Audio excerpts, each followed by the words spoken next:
On y va. Karim. Bonjour coach. On vous a quitté samedi soir à Monaco avec une dose d'optimisme assez marquée par rapport à ce que vous aviez vu notamment sur la première mi-temps et sur le travail de l'équipe. Cette semaine, elle s'est passée comment peut-être meilleure que les précédentes, peut-être moins bonne. Et comment vous vous préparez à ce match qui, sur le papier, est déséquilibré, mais le papier n'existe plus en football. Donc comment vous voyez cette opposition contre Montpellier? Sì, no, io non è che sono ottimista perché mi piace Non, c'est pas que je suis optimiste parce que je veux être optimiste. Cerco di essere realista. Ho visto Mais j'essaie d'être réaliste. J'ai vu à Monaco une bonne première mi-temps, bien effectuée, avec la bonne attitude. On a été patron du terrain, on a eu des occasions, pas seulement celle de Luis Enrique, il y en a eu d'autres aussi. Le seul problème, c'est qu'on n'a pas réussi à les concrétiser et on a encaissé un but bête. Et demain, il potentiale per vincere on a, je pense, le potentiel pour l'emporter contre Montpellier. Et pour revenir à la deuxième place ou bien quand même creuser l'écart avec nos suiveurs. Mais il faut vraiment prendre les matchs les uns après les autres. Et sur le papier, comme vous le dites, on a le potentiel pour faire 5 victoires ici. Ça, c'est ce que moi je pense de mon équipe. Après, dès demain, il faudra remporter le match sur le terrain et pas sur le papier, pas avec les blabla, etc. Dipende cosa vogliamo fare. Demain, tout dépend de ce qu'on veut faire. Parce que le match est à notre portée, absolument. Mais ce n'est pas un résultat qui est déjà écrit, absolument. Ouais, bonjour coach, j'ai deux questions mais très rapidement par rapport à Léo Balerdi, il est en réathlétisation de terrain. Est-ce qu'il sera plutôt pour la semaine prochaine ou pas? Merci. Sì. Settimana prossima voglio che giochi. Oui, la semaine prochaine je veux qu'il joue. Ok, bon bah top. Du coup, j'avais deux questions et la première, alors des questions qui font écho à ce que vous disiez il y a 2 semaines. La première, c'est par rapport à votre management et l'aspect mental, psychologique. À un moment donné, vous avez cité Paul Lirola et vous avez dit voilà, lui, ce joueur, je le connais, je sais qu'il faut le titiller pour qu'il donne le maximum. Aujourd'hui, globalement, dans votre effectif, vous avez à peu près 20 joueurs. Je caricature, mais ça fait peut-être 20 personnalités différentes. Du coup, je voulais savoir comment vous adaptez vos discours en fonction de votre interlocuteur. Par exemple, il y a des joueurs, il va falloir les titiller pour qu'ils donnent leur maximum, d'autres plutôt les cajoler. Donc voilà, comment vous adaptez vos discours et est-ce que vous adaptez vos discours sur l'aspect psychologique et mental? Merci. Bella domanda. Une bonne question. Je me déshabille un petit peu pour mieux répondre.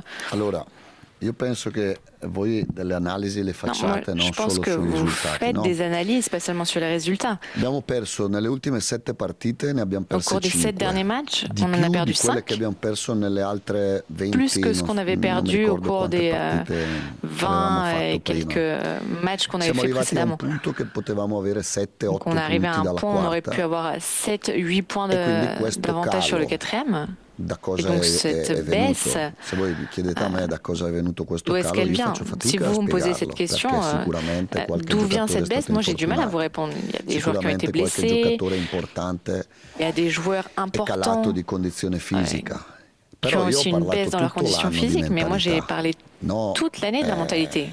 nelle ultime settimane. Ce Anche n'est pas quando quelque chose eravamo qui secondi con 6 ressort que de punti ces dernières semaines, dalla même quand on était terza o 6 deuxième avec punti 6 dalla quarta, io ho points battuto sempre d'avantage su quello. sur le troisième E ou sur le questo è il quatrième. Moi j'ai problema che toujours parlé de probabilmente ça et ça c'est le problème qui siamo sans doute riusciti a risolvere, perché se no non n'a si pas encore spiega été il primo résolu. tempo Parce que in sinon on ne peut modo, pas il secondo expliquer in un altro, di pourquoi il y a tanti tant de giocatori différence entre la première mi-temps et la deuxième mi-temps dans certains matchs. e sta a me cercare qualche C'est volta à alzi la moi voce, d'essayer, qualche volta sei parfois, più forte, sei parfois più il faut duro, sei più augmenter un peu le ton, lever la voix, aggressivo parfois il faut être un con i peu giocatori, dur, un peu altre agressif volte avec les joueurs et li parfois il abbracci, faut les cerchi di embrasser, parlare, cerchi di fargli capire tante essayer cose. de leur parler, Se de no leur faire non si comprendre les spiega, choses. no? Perché Sinon, tutti les choses ne vogliono arrivare s'expliquent in pas. Champions, tutti Tout le sono monde bravi veut se ragazzi, qualifier pour la Ligue des tutti Champions. gente per bene, Tous les joueurs sont de bonnes personnes, de però bons joueurs. Mais il faut avoir vraiment une constance mentale pour réussir à atteindre un niveau d'entraîneur, de joueur, de dirigeant, etc. Important. Et là, on a encore quelque chose qui nous manque. Il n'y a pas d'autre explication, honnêtement. Personne ne fait exprès. Tout le monde est engagé à 100%. La semaine avant Lens, à domicile quand on perd 1-0, si on remportait ce match, on aurait été à 8 points, je crois, du 4e. Et cette semaine-là, Ho sospeso l'allenamento 2 volte, ma no, perché volevo cercare di alzare un peu de bruit, j'ai suspendu 2 fois l'entraînement, je voulais augmenter la tension et la tension et la tension, parce que l'objectif était encore loin. Qualche volta ce la fai e qualche volta et parfois ça marche et parfois on a plus de mal. Deuxième question. Ouais, merci beaucoup. Et la deuxième, c'était par rapport à une petite réflexion que vous avez faite. Vous nous avez interpellé et vous nous avez dit, voilà, il faudrait aussi vous demander pourquoi un entraîneur ne dure jamais plus de 2 ans à l'OM. Alors effectivement, factuellement, vous avez raison, sur les dernières années, ça coule de source. Mais dans son histoire, l'OM a rarement réussi à garder un entraîneur sur la durée, c'est-à-dire à l'échelle du football, 3, 4, 5 ans. Et du coup, je voulais juste savoir à quoi vous faisiez référence. Est-ce que c'était au contexte marseillais qui fait que c'est un club extrêmement populaire, donc beaucoup d'attentes, beaucoup de demandes, au fait que chaque week-end, vos adversaires vous rentrent dedans? Voilà, c'était un peu, je voulais avoir juste une petite précision. Merci beaucoup.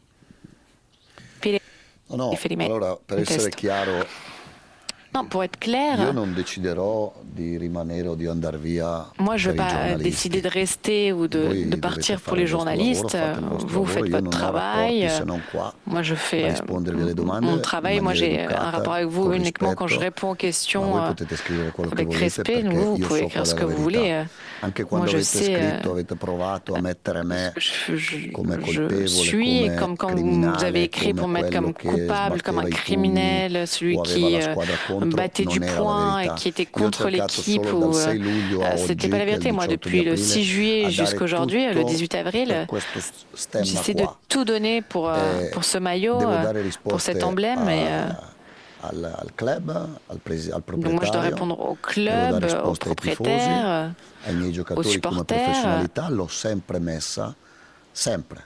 J'ai toujours été professionnel, personne ne peut dire que je n'ai jamais été professionnel. Après, parfois, moi, j'ai fait des erreurs. J'en ferai encore, c'est vrai, sûrement dans ma carrière. Mais ça m'énerve quand les choses qui ne sont pas vraies sortent dans les journaux. C'est ça, c'est quelque chose que j'aime pas. Moi, je suis habitué, je ne suis pas tout jeune, et donc je sais aussi vivre dans ces contextes. Moi, je vous l'avais dit, j'aime ce contexte, j'aime les polémiques aussi. Surtout quand moi je suis en bonne foi, quand je fais les choses de bonne foi, et moi j'ai toujours été. Et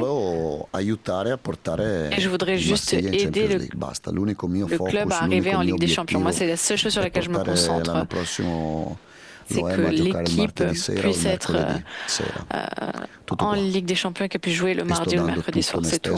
Et je fais vraiment tout, je donne tout ce que j'ai pour le faire, comme le font les joueurs, comme le fait tout le monde. Même les joueurs qui parfois ne jouent pas bien, ils donnent aussi peut-être que parfois ils commettent des erreurs, mais je vous le dis, c'est la vérité. Bonjour Roberto, 2 questions sur 2 de vos défenseurs. La première sur Luis Felipe Ramos, qui je crois s'est entraîné normalement toute la semaine. Est-ce que selon vous, il est prêt physiquement à débuter demain? Dall'inizio non credo. Débuter le match, je pense pas. Merci. Et une autre question sur Ulysse Garcia, qui a joué central gauche à Monaco et qui a été plutôt intéressant. Est-ce que c'est une piste pour vous pour finir la saison ainsi? Est-ce que vous avez été satisfait par lui? Est-ce que ça peut se reproduire jusqu'à la fin de saison? Merci.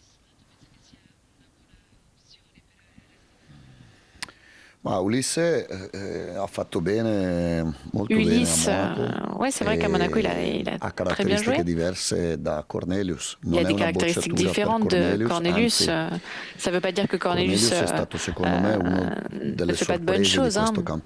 Je pense que c'était vraiment une des surprises de ce championnat. Par rapport à son rendement, par rapport à ce qu'on a payé pour l'avoir, par rapport aux attentes et à ses performances, c'était une belle surprise. Un garçon formidable, j'ai rien à dire sur lui. Mais comme caractéristique physique, Garcia est plus rapide. Et comme en ce moment on est privé de Balerdi, j'ai pensé que ça pouvait être une bonne option et la meilleure option. Bruno ? Bonjour coach, deux questions. Est-ce que vous pourriez changer des choses, et notamment tactiquement, pour les 5 derniers matchs, et notamment pour la réception dès demain de Montpellier? Parce que comme l'on dit, vous êtes toujours sur le podium, mais il y a aussi une urgence de résultats. Moi, je peux changer tout, tous les matchs. Mais je pense que c'est le cerveau et le cœur qui font changer les choses. Ce n'est pas l'aspect tactique. Moi, je suis foot de tactique. Je pense toujours à ce que je pourrais faire différemment pour pouvoir aider les joueurs sur le terrain. Mais je pense que là, ce n'est pas le problème de l'OM. Et je pense qu'il faut toujours partir du cœur et de l'esprit, de la tête. Quand tu as la tête, le cœur et les attributs, alors tu peux changer tous les systèmes de jeu que tu veux, tu peux tout changer et tu obtiens les résultats. Mais si ces 3 choses-là ne sont pas présentes, alors l'aspect tactique, ça ne compte absolument pas. 0. Deuxième question, Bruno. Et par rapport aux supporters, alors c'est vrai que leur patience, elle est quand même énorme cette saison et vous en parlez régulièrement. Est-ce que demain, l'accueil pourrait être particulier aussi? Est-ce que c'est quelque chose que vous avez évoqué avec vos joueurs, que vous allez évoquer? Est-ce que c'est à prendre en compte ou pas, s'il vous plaît?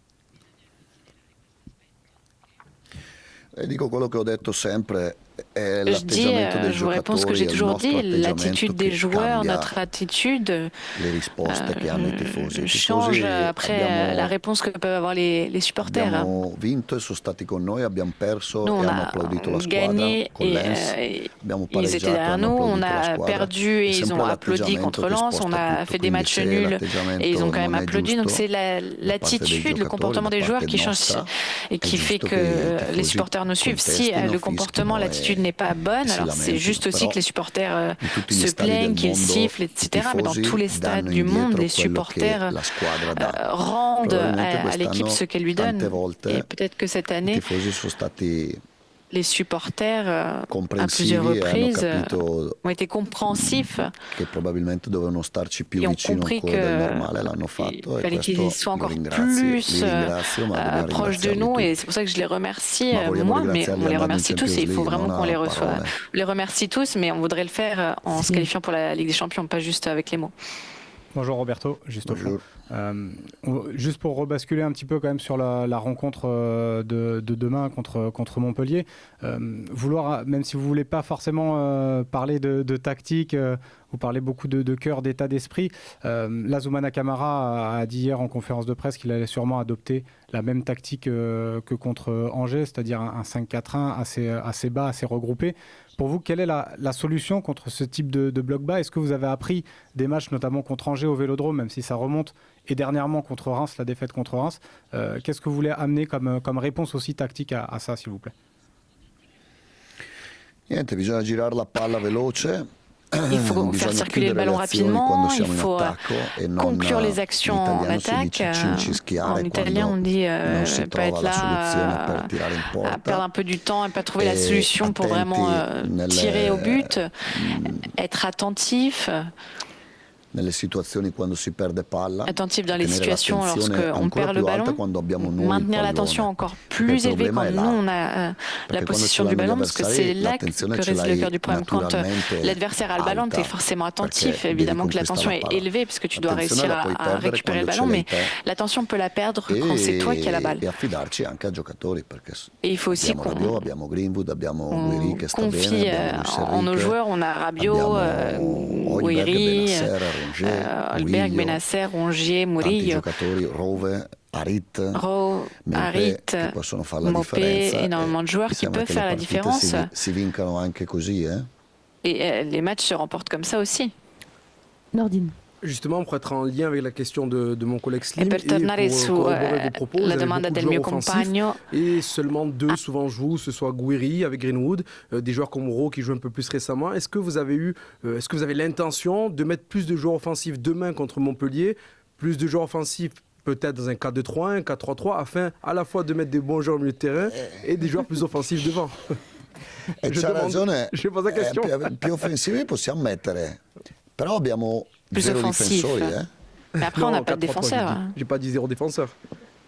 In 4-3-3, comunque ci sono. Me li dà lei i difensori da mettere? Dites-moi qui sont les défenseurs alignés alors. Assumer ce côté, non, non si preoccupi. Est-ce qu'on peut pas assumer le fait Est-ce qu'on peut pas assumer le fait de se dire que défensivement on a des problèmes, on va du coup appuyer pour faire la différence offensivement justement? A Monaco abbiamo giocato con 5 difensori, non 4. À Monaco, on a joué avec 5 défenseurs, un pas 4. Et on a fait un bloc bas. On a joué en bloc bas. Ho fatto poco in 11 anni Une di chose que j'ai très peu fait en 11 ans de carrière. Tutti assieme, non si difende on défend tous ensemble. On ne défend pas uniquement avec les 4 défenseurs. È una questione di squadra, 3 ou à 5. C'est une question d'équipe. Contre Toulouse également, on a encaissé le premier but. Avec toute l'équipe qui était assez basse. En retrait, donc. Non è la soluzione.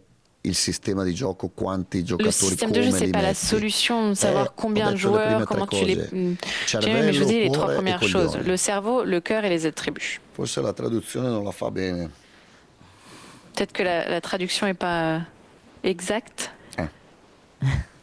Allez, on finit, Karim. Coach, ça parle souvent de système dans les conférences de presse. Vous êtes souvent interrogé sur pourquoi vous restez à 3, pourquoi vous ne passez pas à 4. Dans certaines conférences de presse, vous avez expliqué que le message que vous donnez pendant les conférences de presse, c'est un message que vous voulez donner aux supporters, notamment, le plus souvent, aux tifosi. Mais vous avez une partie des amoureux de l'OM qui se demandent pourquoi vous ne changez pas de système, et une autre partie qui disent nous on veut gagner. On veut gagner juste les matchs, peu importe, on veut se qualifier en Ligue des Champions. Est-ce que ça vous fatigue un petit peu de devoir expliquer régulièrement à la presse pourquoi vous ne changez pas de système, pourquoi vous avez cette vision du football, comme vous nous avez dit, je crois, la semaine dernière ou il y a 2 semaines, quand je me lève le matin, je ne dis pas je vais jouer à 3 ou je vais jouer à 4, c'est quelque chose de réfléchi. Les questions tactiques sur le nombre de joueurs derrière, devant, est-ce que ça vous saoule un petit peu? Non, perché in Italia ancora...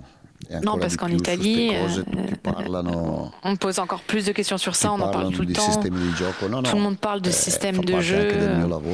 Non, ça fait partie de mon travail d'expliquer aussi pourquoi. Et je l'explique, c'est la 12e année que j'entraîne. J'ai presque toujours joué avec une défense à 4, avec des attaquants externes, avec le pied inverse, toujours en créant et générant beaucoup d'occasions. Mais je pense que l'entraîneur intelligent est celui qui est capable de s'adapter aux joueurs de l'effectif qu'il a à disposition. Et donc quand Balerdi n'est pas là, on a du mal à aligner une défense à 4. Parce que Balerdi n'est pas là, Luis Felipe à l'heure actuelle ne peut pas jouer 90 minutes. Et donc, il nous manque un axe droit où il faut adapter Murillo. Mais Murillo, c'est un joueur qui, quand il va vers l'avant, a la capacité de faire du mal à l'adversaire. Souvent, les buts naissent des actions de Murillo. On pourrait avoir 2 défenseurs centrales, Kondogbia-Cornelius. Sono tutti e 2 mancini. Après, les 2 sont gauchers. Et Kondogbia, comunque, non è un difensore centrale. Et Kondogbia, encore une fois, c'est pas un défenseur central. Donc, lui aussi, il est dans une position qui n'est pas la meilleure pour lui. Si on parle des latéraux, Merlin, Luis Garcia, Lirola, ce pas des latéraux qui peuvent jouer dans des positions fixes, mais c'est des joueurs qui vont vers l'avant, comme Dedic. Je pense qu'on jouait comme ça aussi quand on avait 6 points d'avantage sur le quatrième. Contre Lens, on a fait un gros match, et si on l'avait emporté, on aurait pu arriver à 8 points d'écart. Évidemment, à ce moment-là, je ne recevais pas toutes ces questions sur le système de jeu, mais je vous assure que si je devais rester ici l'an prochain, on amène des joueurs qui s'adaptent à une défense à 4. Moi aussi, j'aimerais retourner à cette défense à 4 avec des latéraux qui vont vers l'avant. 2 ailiers pour les 1 contre 1, peut-être un numéro 10, un joueur un peu comme Adrien Rabiot qui attaque les espaces, et 2 milieux. Parce que c'est comme ça que j'ai toujours joué, moi.